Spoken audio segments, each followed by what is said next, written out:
Hi, good morning. Happy Sunday. I thought I would take this Sunday morning to share with you a little bit of what a football coach's life and a football coach's wife's life looks like on the Sunday after a game, and then also how that relates to how I live the rest of my life and how that might apply to you. Now, full disclosure, at some point in this video, you will probably hear my dogs bark, and that's also called life because we have two dogs. It's nice outside. They are outside. You're probably going to hear them bark. It just is what it is. So if you're gonna ever follow me, watch me, or be around me, you're probably gonna hear my dogs bark. But today is Sunday, the day after our second game of the 2019 season. Last night was a home game. So here's what happens on Sunday mornings. Depending on the time that the game was yesterday on Saturday, whether it was an away game, whether it was a 1 or 2 p.m. kickoff, or whether it was a 6 p.m. night game, determines the time that my husband goes into the office on Sunday. Whereas for most people, Sunday might be their day off. In football world, Sunday is a extremely busy day, and it took me a while when we first started dating to understand why he was gone so much and why he was gone on Sundays. So really 80% of our married life, he's gone. And that's just sort of being married to a football coach. And I knew that going in, I knew that when we were dating. And you know, I hear a lot, and I don't want to get off on a tangent, but I hear a lot from wives who say, oh, my spouse doesn't support me in starting a home business, or I'm starting this new home business and they don't understand what I'm doing. And I guess it's always been a little bit different for me in that when I came into our marriage, my husband was a football coach and this was where we were going to be. So if I'm entering into this space, if I'm getting into this relationship, if I'm going into this marriage, I better understand what a football coach's wife life looks like. And that's never changed. I am so grateful for that because early on in our marriage, I got a piece of advice that was pivotal. So I'll share that with you in a moment. Let's get back to what it looks like on a Sunday. So on a Sunday, depending on what time the game was yesterday, my husband gets up. And so our game last night was at 6 p.m. So he got up today, but then when he comes home, game was at 6 p.m. He got home, I don't know. So after the game, there's press, there's locker room stuff, there's assessing injuries, there's player stuff, there's player family stuff, there's press, any and all of that. And then eventually he makes his way home. So he was home last night, I don't know, 11:30, something like that. But then he doesn't go to bed right away. He watches some game film, but he also just watches some games that happened on Saturday to sort of decompress. So today, then he got up around 8 or 9 and then went into the office, and he'll be there till probably 11 or so tonight. Now, on a normal, let's say it's a 1 p.m. kickoff, and it's a home game, then he'll probably be home, 6 or 7 or whatever, and then the next day on Sunday, he gets up about 7 or 8. He goes in the office. He's there till 10 or 11. So what are they doing all day on Sunday? That was my question too. What the heck are you doing all day on a Sunday? You're breaking down the game film from the day before. You're looking at the game film from your opponent that you're going to play on Saturday. You're doing all the metrics that you do with that game film to develop your game plan, which has to be developed by Monday because you've got practice on Monday with a new opponent on Saturday, and your practice has to be guided towards that next opponent. So there's a lot of stuff that has to happen. Did we do the stuff yesterday's game that we have planned and practiced, and they grade all that. They give everything a metric. And then how do we get ready for our opponent that's coming up on Saturday? So it takes an inordinate amount of time. It feels like it shouldn't, but it just does. So that's a Sunday. And that's kind of our life all the time. You know, when he gets up and goes in the office, where someone might work a 9 to 5 type job, his job is more of an 8 to 10 p.m. type job. And here's the other piece, because, you know, I was a former high school English teacher, and I used to hear, oh, that's awesome that you work long hours during the school year, but you get your summers off. Well, first of all, teachers don't really get their summers off. Usually they're in their classroom, doing stuff in their classroom. They're taking classes, they're doing continuing ed. They don't really get their summers completely off. And it's the same thing with coaching, that the question I hear all the time is, well, now what do you do that the season's over? What? Because the stuff that happens after the season is really the stuff that makes the season, because we finish our season and go right into recruiting, both on campus and off. Then we continue that into spring ball. We continue that into camps. And then we continue that into the next season. So football really never ends at this high level, at a collegiate level. So that's kind of a Sunday in a football coach's life. Now, what does a football coach's wife look like? Here's a piece of advice that I got forever ago when we got married. It was a pivotal piece of advice, but it's been pivotal because I've shared it with a lot of other coaches' wives, but it's also been pivotal because it's such a great reminder to all of us as women, really, no matter what your spouse does. The piece of advice was, you better get something that is yours that has nothing to do with football. You better get something that is yours that has nothing to do with football, because football, as any collegiate sport, can be all consuming. It really drives our family's calendar. It drives our family's life. It drives our family's calendar. It, from the get-go, determined when we were going to get married, the month and day that we were able to get married. It determined when we would have children.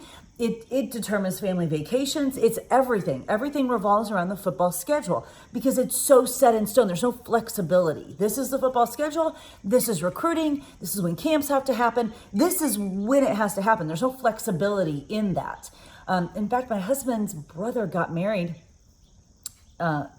several years ago, and they happened to choose a Saturday in August, and my husband couldn't go. And he's like, dude, it's a Saturday in August. Like, I've been doing this for I don't know how many years, and there's no wiggle room with a coaching schedule. So this piece of advice was, you better get something of your own. Now, this really connected with me because I felt that in my heart anyway, just as an independent woman, that I wanted something of my own that was that did not have anything to do with football. I wanted something that was me. And also I wanted something that was me that didn't have to do just with being a mom. So you've got this football coach wife piece that can be all consuming. You've got a mom piece. So no matter what your spouse or whatever is going on in your life, that can be all consuming too. You better have something for you. So I took that piece of advice to heart in not just a football coach wife life type of situation, but just as a female in this world, you better have something for you.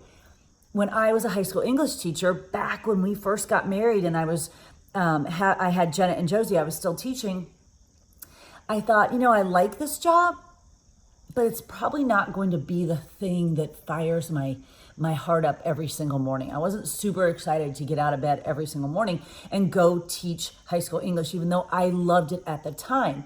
So back then, even though I sort of had something, I knew it probably wasn't going to be my something. I just didn't know that my something was going to end up being fitness and health. And I just kept my heart and head open to all kinds of possibilities. And when the opportunity to teach group exercise came about, I leaned into it. And then that led to being a master trainer. That led to this incredible business, which has changed our lives in every possible way, all because I had in my head, I better have something for me. So moms, I want to speak to you specifically about that. And before I do that, I'm going to let my dog in. Come on. Welcome to our house with dogs. Here's what I have to say to you, especially as I enter this chapter of being an empty nester. If you don't have something that is you and your passion alone, something that is your goals and your dreams, because moms, females, women, your goals and your dreams are every bit as important as your spouses and as your kids. If you don't have that, no matter what your spouse's job is, your life is a half-life. In the words of Dumbledore and Harry Potter, you are living a half-life because you have goals and dreams and passions that maybe you have forgotten about.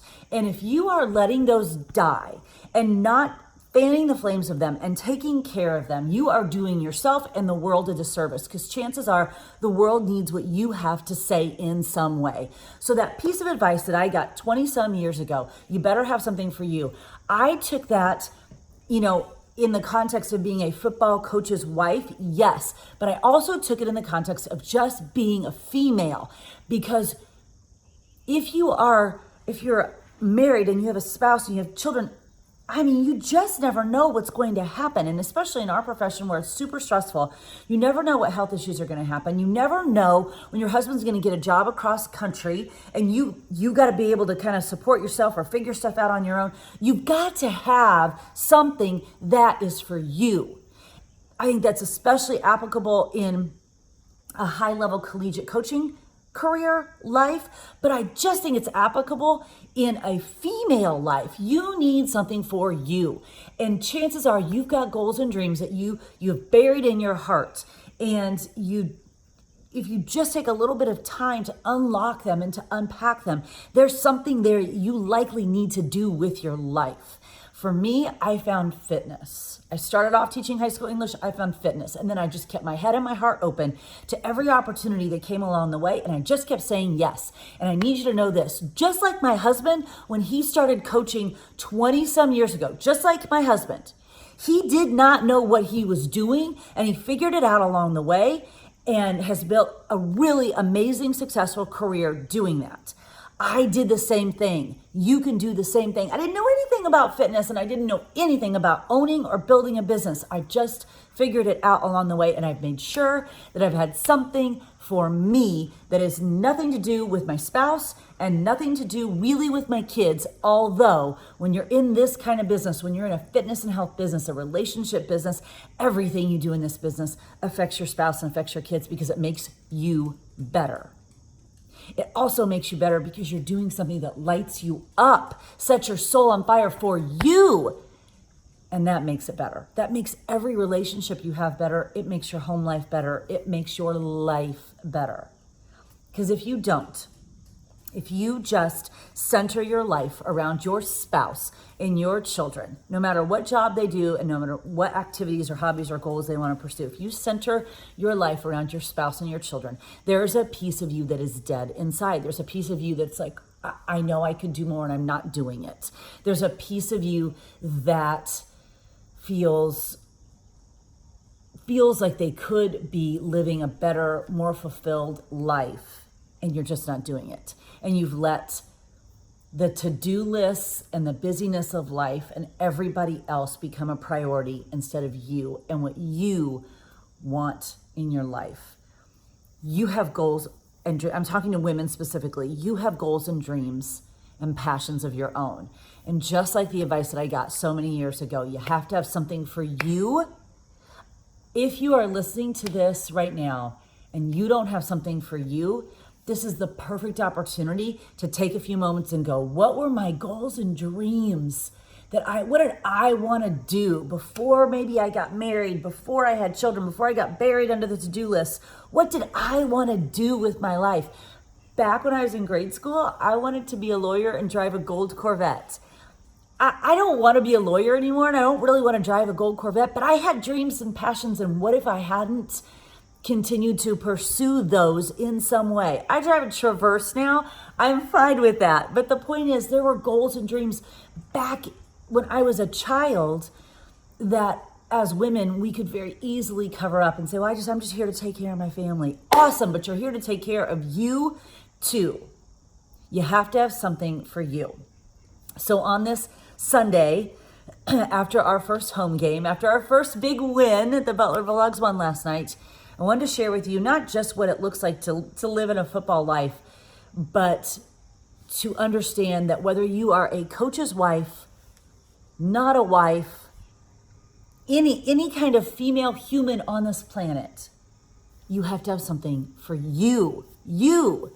And if there's something pulling on your heart, calling on your heart, just a little teeny tiny spark in there that says, I wonder if, I want you to listen to that.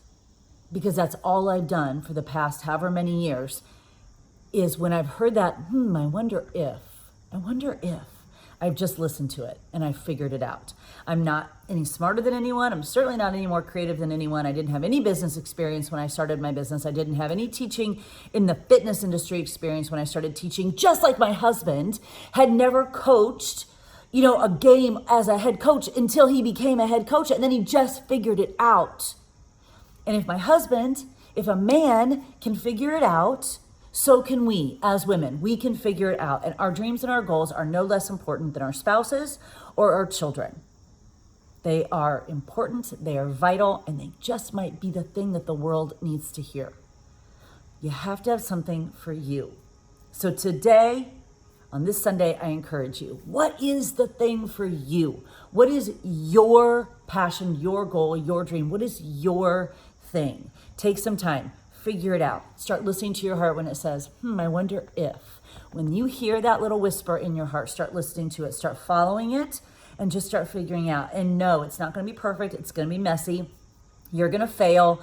You're going to not know what you're doing. Awesome. Welcome to being human in this world. Awesome. You're on the right track. But don't just let it go. Don't let those sparks and those flames die in your heart. And don't center your life around your spouse and your kids. You matter. You're important. Your goals and your dreams matter. They're worth exploring. Listen to your heart. Follow it.